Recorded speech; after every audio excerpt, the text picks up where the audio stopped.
Hi everyone, Sarah here. Welcome back. Very excited to do a new pen day video with, I think, definitely what is the most special pen I've ever had and in my collection. I don't know what the end of that sentence was. Let's leave it at that.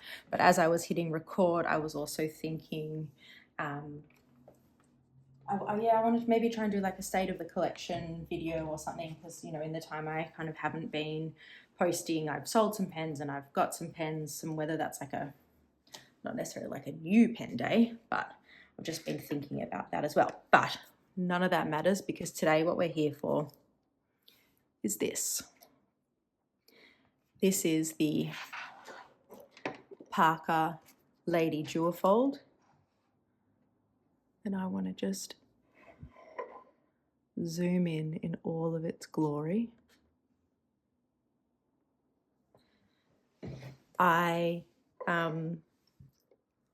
think I've found my happy place in smaller pens. I have small hands, I love them, and I've always been interested in, I don't know, the variations and models within like the vintage world. I haven't had a Parker, I have had a vintage Parker, but I haven't ever had a Duofold, and I knew I wanted a Lady Duofold to be my first one. And someone on the Fountain Pen Australia Facebook group, who has a collection of 1,300 pens, was saying that he's retiring and he's going to sell down. He's retired, he's selling down some of his collection.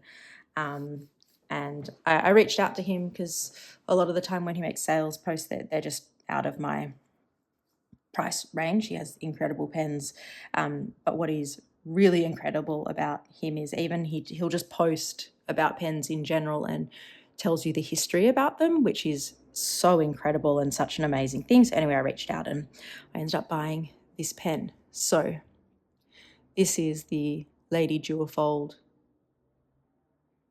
Parker in what's called black tipped jade. It is a 14 karat nib, not a bouncy nib, just beautiful and smooth. And if you can see, it says the Parker Duofold there, but on the barrel it's got the Lucky Curve imprint, which were the earlier variations. And having learned about the history of this pen, so this pen was released in 1926, so it's 100 years old this year. Happy birthday. And in around 1924, 1925, Schaefer started releasing a pen in a jade celluloid, in jade colour, and Parker needed to meet that demand in the market, or meet that competition, pardon me, but they weren't entirely sure how it was going to go. So the jade Lady Duofold is actually the first of the coloured celluloid range that they released. And my understanding is that's also actually why they kept the Lucky Curve imprint on there, in case it wasn't received well. It's like, well, look, we can always go back and call it a Lucky Curve, but even the imprint is still in really, really good condition. So it says there, GEO.S.Parker, Gainesville, Wisconsin, Lucky Curve, fountain pen, USA, and then the patent number. The classic little not clip ring of the ring top. It's a screw cap. That's the jade celluloid, and it is a button filler.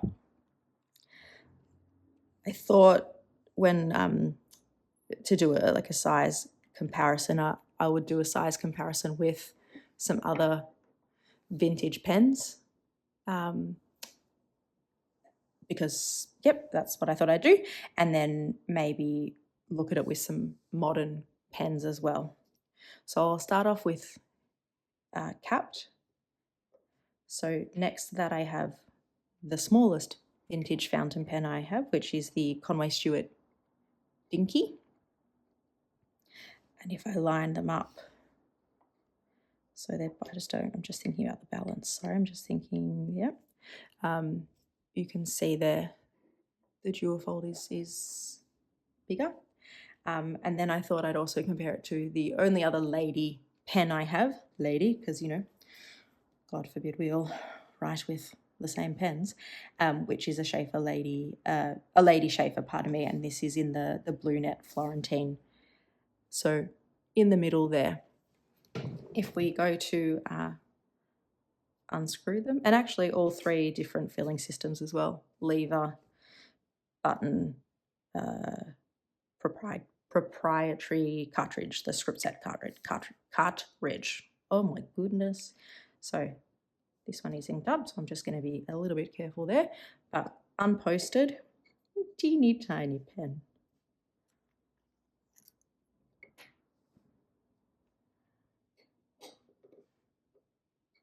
So you can see there's really not much length added in the dinky cap, and then the Lady Schaefer next to it.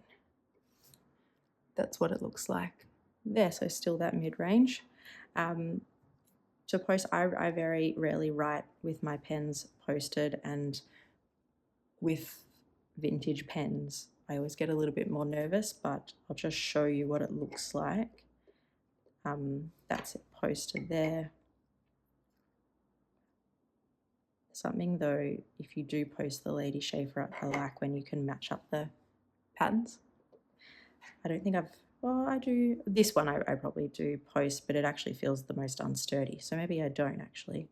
Yeah, it's a very fragile. It's not the celluloid, it's the, it's called Cacassian, which I learned is a milk byproduct. So again, you're still looking in the middle. If we look at it next to some modern pens, just grabbing some that are in reach, but do I have just a full size? What do we want to look at it next to? Let's look at it next to a TWSBI that I need to clean. That's just your TWSBI Eco, I never remember. Which pocket pen do we want to go with? I've really found my happy place. I'm trying to think of like a standard size. Maybe we'll do the Kaweco. So still in the middle there. I feel like everyone has a pretty good read of what these ones look like when they're full size. And what I might do is just show you what that one looks like. I'm doing it posted because you always post them, but you can kind of see what we're looking at there. So this is what it's like without posting it.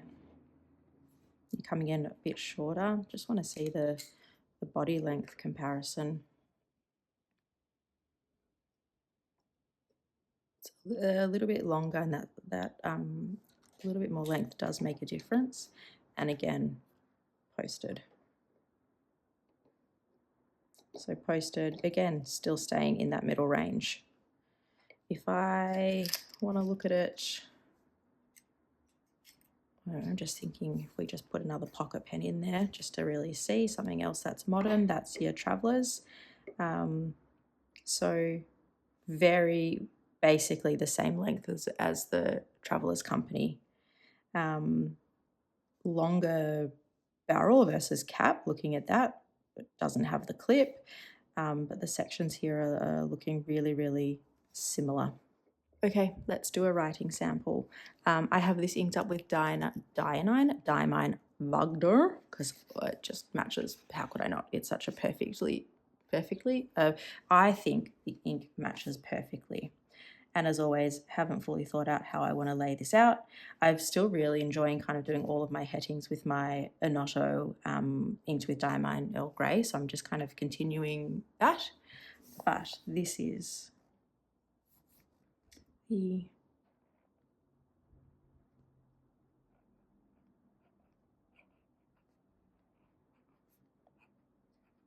Parker. See, I don't like writing big. I never feel like my writing is as neat. Ooh, it looks like a child's written that, Lady Duofold. And it's called, yeah, this feels much more comfortable. Black tipped jade. It is 1920 26, and it has a 14 carat gold nib. I got this,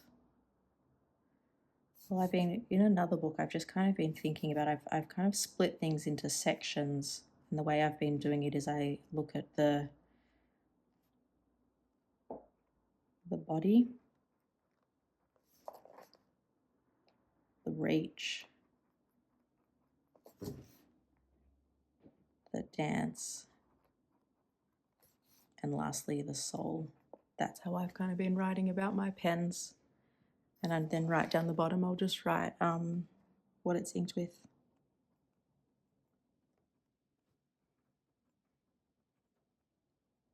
And I don't know where it is, but I did get Gemini to write a little poem about it. But let's start with the body. So this is a jade celluloid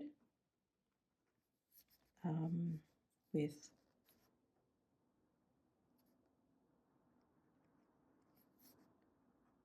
gold and black trim. It's it's a lady, so pocket or purse sized. The reach, this is really hard.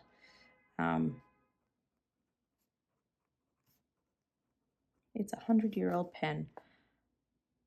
It's not readily available. How do I want to write that? The reach is a 100-year-old pen. I want to say it's not widely available. And then also with the Lucky Curve imprint. I decided whether I edit this out or not. Do I kind of write how much I've paid for them? Because I have, we have been talking about the costs associated with this hobby. I know I got a very good price for this pen, and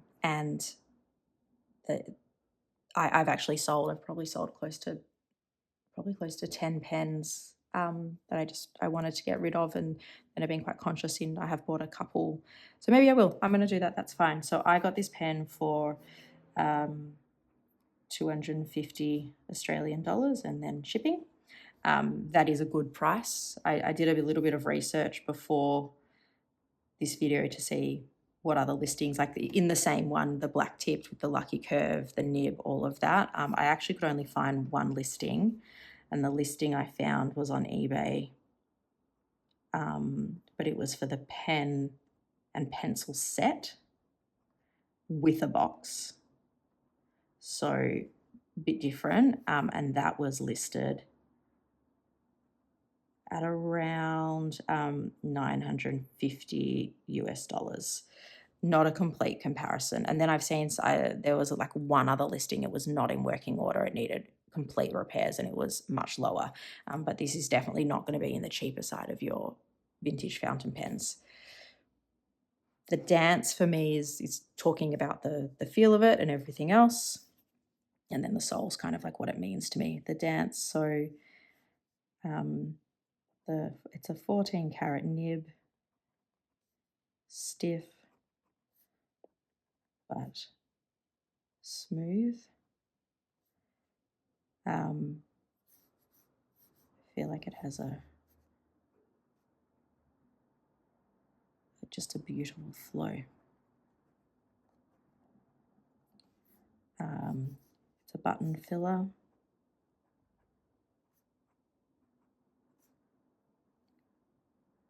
New mechanism for me. It's light and balanced in the hand. the soul. For me, this pen is just beauty and grace.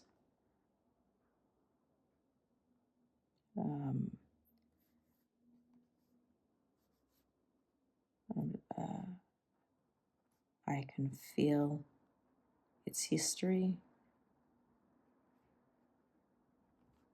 Just then, I don't know if you saw it skipped a little bit. I think I'm just still learning how the angle of it in my hand, like the tines are aligned. When I was writing my journal before, if I got my hand angle right, and it was just beautiful. And I've just noticed maybe it's a touch more sensitive to that, but I can feel its history as I write and feel honored to own it. And I think for me, what I add to that is I have always, which is true, wanted to purchase a pen from that person on Facebook, because his posts, like this, the stories he has about like the history and it's just the most incredible thing. I'll see if I can find, maybe at the end of this, I took a photo of it to say thank you to him on the Facebook group with the poem that I got Gemini or whatever to write with me. Might post that at the end. But I'll finish this one up here with the Parker Lady Duofold in black tipped jade. It is such a beautiful pen. I'm very, very happy. What I was mentioning at the start about if you're interested in me, actually just looking at some of the pens I have purchased, that might not be a specific new pen day, but I haven't shown on this channel, let me know. Maybe I can do like a couple at a time or think about theming it. I'm definitely having a vintage pen love affair moment at the moment. So I think I definitely want to do a video about the vintage pens, but I'm really enjoying learning about the history about a lot of them at the moment. So I think I want to be able to bring some of that information to the video before I film it. And I'm just thinking whether I do that in 2 lots or not. I think I have 6 vintage pens, so I could start with 3, see how long that goes, and then maybe do another 3. And then I know I'm also just thinking about pocket pens, or anyway, thinking about lots of things. But let me know what you'd like, or if you actually like that history thing and you want me to just expand and do more videos that are shorter in length. I say that as this is 20 minutes about different vintage pens, then I can do that also. I'm just looking at the vintage pens I have in reach. 1, 2, 3, 4, 5, 6, 7. There's one I need to clean. I think I have 7. But yes, well, there you go. That's my collection. But you know what I mean. Let me know your thoughts. And before I put the photo up, oh my God, love it, love it. As always, thanks so much, guys. Let me know your favorite vintage pen. I think my next dream vintage pen would be a Schaefer Tuckaway. Yeah, I think so. Vintage pocket pens. I'm actually, because my sleep's not great at the moment, I'm been developing this like comprehensive anthology about pocket pens and vintage mini vest, pocket lady, all of those things, because I am a dork. But if you want me to show some pages of that, tell me too. But let's finally finish it with, do you have one of these? If not, what's your favorite vintage pen? And also just how beautiful is that ink pairing? I will speak to you guys soon.